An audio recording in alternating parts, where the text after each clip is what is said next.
चलिए, hi love you all welcome on this channel.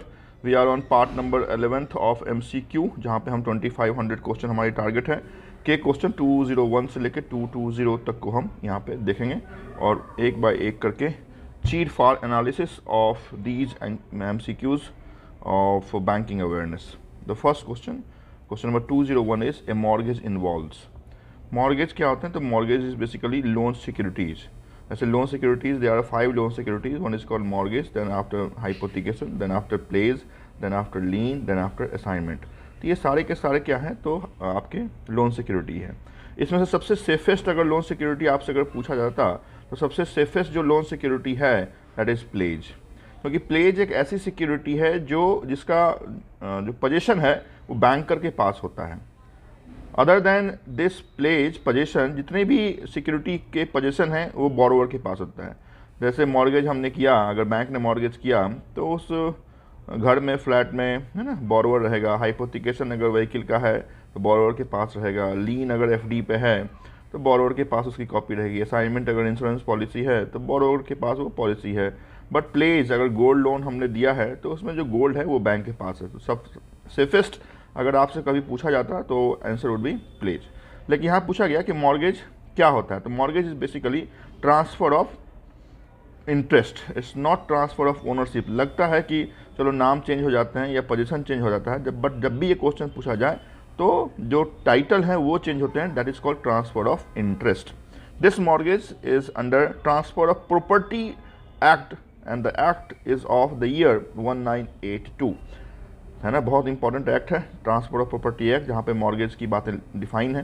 Question number 202, bank note can be issued in any denomination but coin can be issued up to what denomination. तो bank note issued by reserve bank of India, however कितने value और volume का coin issue करना है ये आपके government of India के हवाले से निर्गत किया जाता है, राइट। तो आप ये जानें कि जो कॉइन्स हैं मैक्सिमम कितने रुपए का इशू किया जा सकता है। The answer is 1000 rupees. जो आपकी कॉइनेज एक्ट है, और ये जो एक्ट है वो 2011 की है। तो कॉइनेज एक्ट के अंदर कॉइन को इशू करने का प्रावधान government of India, ministry of finance के पास है। मैक्सिमम जो कॉइन इशू किया जा सकता है डिनोमिनेशन का वो 1000 रुपीज़ है, जो आज के दिन में नहीं चल रहा है, but this can be issued. Micro finance, देखिए माइक्रो फाइनेंस वो वर्ड है जिसकी शुरुआत आपके Nobel prize winner Bangladeshi resident Mohammad Yunus ने की थी, है ना। 2006 में उनको नोबेल प्राइज़ भी मिला था आपके माइक्रो फाइनेंस, माइक्रो क्रेडिट के लिए।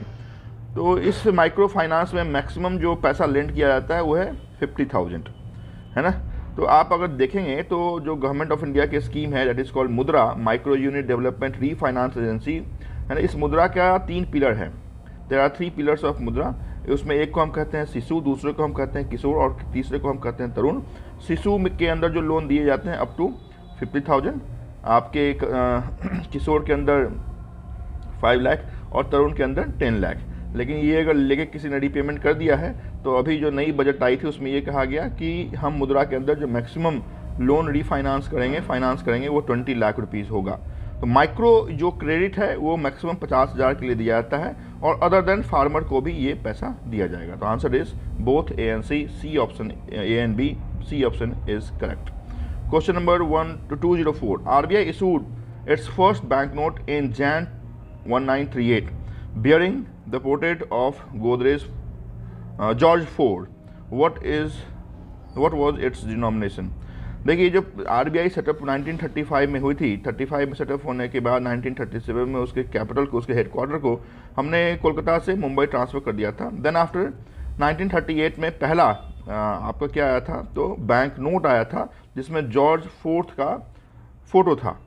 तो आप जानेंगे कि कितने रुपए का उस समय नोट इशू किया गया था। तो आंसर इज़ 5 रुपीज़। इवन जब RBI आप पढ़ेंगे तो आप जानेंगे कि RBI का जो इस्टेब्लिशमेंट है जितने करोड़ रुपए के पेड अप कैपिटल से किया गया था वो था 5 करोड़। तो इस कंडीशन में 5 करोड़ आप अगर पेड अप कैपिटल याद रखते हैं तो पहला डिनोमिनेशन 5 रुपीज़ भी आप याद रखेंगे। This is what the question, the right answer is option A। Question number 205, bank holiday under section 25 of negotiable instrument act 1881 are declared by. तो ये जो निगोशिएबल इंस्ट्रूमेंट का सेक्शन है, सेक्शन नंबर 25, इसमें बैंक हॉलीडे की बात लिखी हुई है और डिक्लेयर कौन करता है? Declared is bankers bank, that is Reserve bank of India. Option D is correct. Next 206, the tax payer data flows directly from banks to tax information network. TIN, who maintains TIN? देखिए TIN कौन maintain करता है? तो tin वो organisation maintain करती है जिस organisation के द्वारा पैन कार्ड इशू किए जाते हैं, जो ऑर्गेनाइजेशन आपके स्टॉक्स को डीमेटलाइज फॉर्म में रखती है ना। दो ऑर्गेनाइजेशन है, एक का नाम है CSDL जो आपके स्टॉक्स को डीमेटलाइज फॉर्म में रखती है, CSDL सिक्योरिटी आपकी सेंट्रल सिक्योरिटी डिपॉजिटरी लिमिटेड, और दूसरी है NSDL national securities depository limited. तो यहाँ पे जो टीन है वो आपके कौन मेंटेन करता है? That is NSDL। बहुत इंपॉर्टेंट है ये NSDL CSDL डीमेटलाइजेशन है ना। फिजिकल आपकी जो सर्टिफिकेट है उसको उसके जो यूसेस हैं वो सही ढंग से जो नहीं होते थे, इस कारण से डीमेटलाइजेशन आया। जो इन्वेस्टर्स हैं उसके कॉन्फिडेंस को बढ़ाने के लिए CSDL NSDL काम कर रही है ना। तो वही ऑर्गेनाइजेशन NSDL आपके इसको मेंटेन करती है। क्लियर? तो यहाँ पे थोड़ा सा हाँ okay, the right answer is NSDL, option number B. Next question number 207, who of the following is not included in CAMELS? देखिए कैमल्स क्या है? तो CAMEL is a basically rating agency.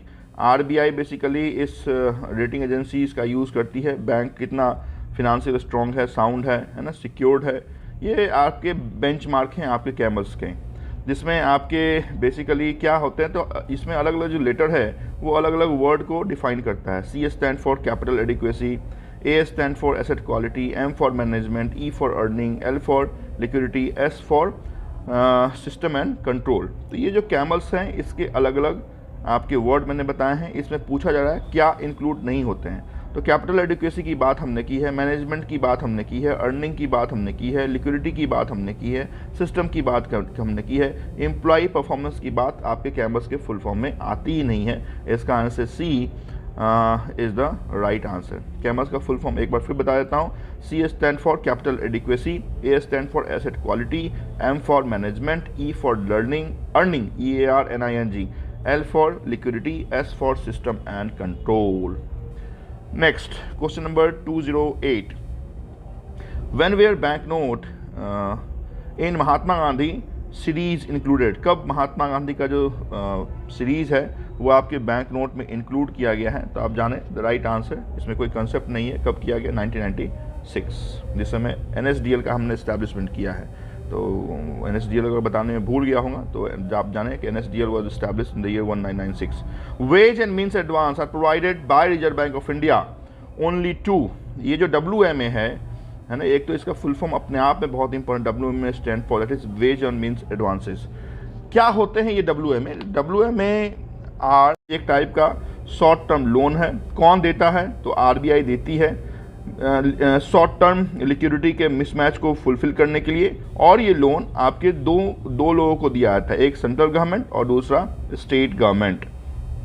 तो हमेशा याद रखेंगे कि WMA is the tool of reserve bank of India under which RBI provides short term loan to government of India, which आप कह सकते हैं जो ये टेम्प्रोरी एक ब्रीज का काम करता है, टेम्प्रोरी आपके गैप को फुलफिल करने में, और ये सेंट्रल गवर्नमेंट और स्टेट गवर्नमेंट को दिए जाते हैं। तो आपसे क्वेश्चन पूछा गया है WMA as provided bank of India only to, तो आंसर सेंट्रल गवर्नमेंट भी होगा, स्टेट गवर्नमेंट भी होगा। Answer is C, A and B both, C option is correct. Next question number 210, statement 1 कह रहा है RBI decide volume and value of bank note to be printed. Okay, तो जो भी बैंक नोट होते हैं चाहे वो BRB NMPL के हवाले से प्रिंट हो या SPM CIL के हवाले से प्रिंट हो, बैंक नोट RBI प्रिंट करती है।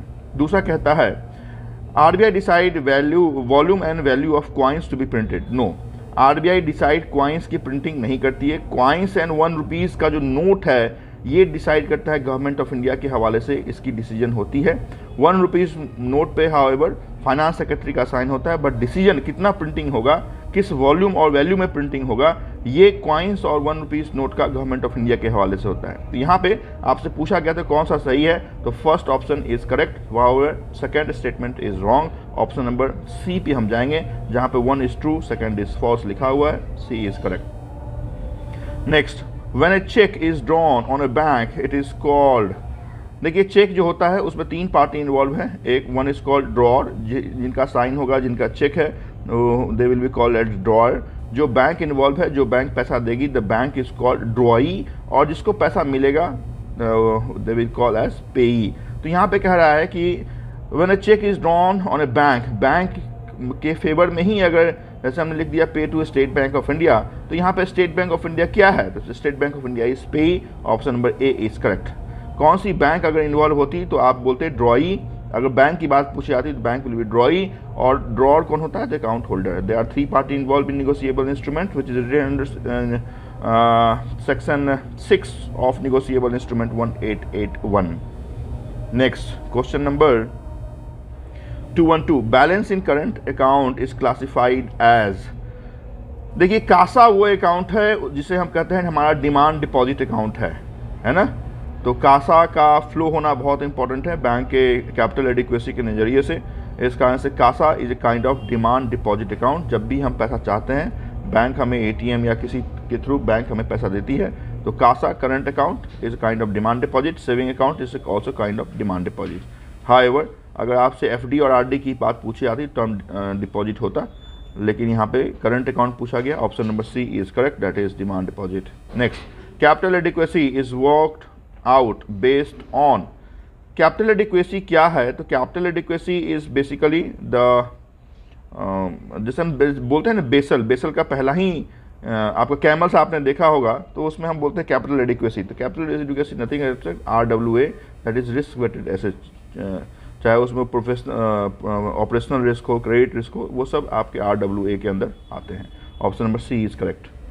214, in which of the following types of banking there is direct execution of transaction between a bank and customer। कौन सा वो बैंकिंग है जिसमें कस्टमर और बैंक के बीच में डायरेक्ट जो ट्रांजेक्शन है वो होता है, दैट इज रिटेल बैंकिंग। जितने भी ब्रांच आप देखते हैं किसी भी बैंक की, प्राइवेट हो, फॉरेन हो, पब्लिक हो, वो सारे के सारे रिटेल बैंकिंग है, जहाँ पे कस्टमर आते हैं, है ना, और उनके साथ डायरेक्ट डीलिंग होती है, वो रिटेल बैंकिंग की कंसेप्ट है। तो option number A is correct. Question number 215, फिर से कैमल्स आ गए हैं। CAMELS model is used by, कौन यूज़ करता है कैमल्स के मॉडल को, तो RBI यूज़ करती है।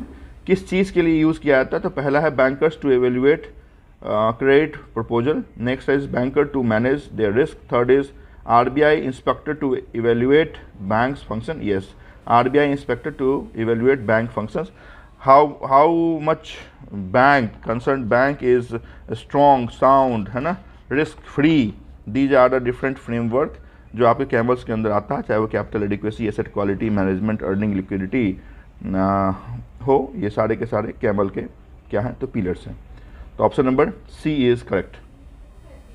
Next, foreign exchange in India kept with.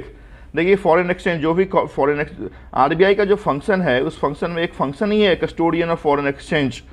Clear. और आप देखेंगे जब हम पैसे की प्रिंटिंग करते हैं MRS सिस्टम के आधारित, तो उस MRS सिस्टम में जो 200 करोड़ की लिक्विडिटी होनी चाहिए मिनिमम, उसमें 115 करोड़ के गोल्ड और 85 करोड़ के फॉरेन एक्सचेंज होने चाहिए। इसका मतलब यही है कि फॉरेन एक्सचेंज आपके इंडिया में जो भी आते हैं वो मेंटेन कहाँ पे होता है, रिजर्व बैंक ऑफ इंडिया के पास होता है। Option number C is correct. 216 is done. Now 217, which of the following instrument is not negotiable instrument as per NI act 1881। देखिए आपका जो कौन सा नहीं है, तो bills of exchange, okay, letter of credit, demand draft, उसके बाद क्या कहता है, उसके बाद कहता है प्रोमिसनरी नोट एंड चेक। इसमें निगोशिएबल इंस्ट्रूमेंट का सेक्शन नंबर 4, 5 और 6 बहुत इंपॉर्टेंट है, जिसमें 4 में प्रोमिसनरी नोट, 5 में बिल्स ऑफ एक्सचेंज, 6 में चेक्स की बात लिखी हुई है। तो बिल्स ऑफ एक्सचेंज लिखा हुआ है ना, जो ड्राफ्ट है वो आपके सेक्शन नंबर 85A में लिखा हुआ है ऑफ निगोशिएबल इंस्ट्रूमेंट, तो सी भी लिखा हुआ है। उसके बाद आप देखेंगे तो प्रोमिसनरी नोट जो है सेक्शन नंबर 4 में लिखा हुआ है, चेक सेक्शन नंबर 6 में लिखा हुआ है। बट ये जो LC-BG बोला जाता है, लेटर ऑफ क्रेडिट या बैंक गारंटी बोली जाती है, ये आपके क्या है, तो निगोशिएबल इंस्ट्रूमेंट का पार्ट नहीं है। आपसे पूछा गया था कौन नहीं है, तो answer number B, option B is correct. Question number 218, Deposit under foreign currency non-resident bank account, that is FCNR scheme, can be accepted for a minimum period of. देखिए, अगर हम और आप डिपॉजिट करते हैं बैंक में टर्म डिपॉजिट के अंदर, दैट इज़ एफडी, तो ये मिनिमम 7 डेज टू 10 ईयर्स का होता है। तो मिनिमम 7 डेज के लिए एफडी बैंक एक्सेप्ट करती है फॉर नॉर्मल इंडिविजुअल, हमारे और आपके लिए। बट यही कोई एनआरआई है तो एनआरआई जो एफडी अकाउंट ओपन कर सकते हैं, this FD is called as FCNR, that is foreign currency non resident bank account. तो फॉर एनआरआई एफडी का जो नाम है वो है FCNR, and this FCNR can not be accepted of 1 year. तो आप जाने कि 1 साल से कम के लिए एफसीएनआर डिपॉजिट नहीं होते हैं। तो ये बहुत इंपॉर्टेंट है कि आपकी कि एफसीएनआर का मिनिमम लेंथ ऑफ डिपॉजिट क्या होगा, 1 year. Next, second last question of this video. One of the state government avails a temporary financial assistance from Reserve Bank of India. This type of finance is called. Again, मुझे लगता है कि सिर्फ wording change है ना, आपका जो para है वो चेंज है। अदरवाइज कहना कि ये कोशिश करता है कि अगर स्टेट गवर्नमेंट के पास अगर शॉर्ट टर्म लिक्विडिटी का मिसमैच है तो कैसे फुलफिल किया जाएगा, that is called WMA, ways and means advances through RBI. Last question, which are the following forms of securing loan is the safest one. इसकी बात मैंने आपके पहले क्वेश्चन में ही की थी। सेफेस्ट आपका जो लोन सिक्योरिटी है वो प्लेज है,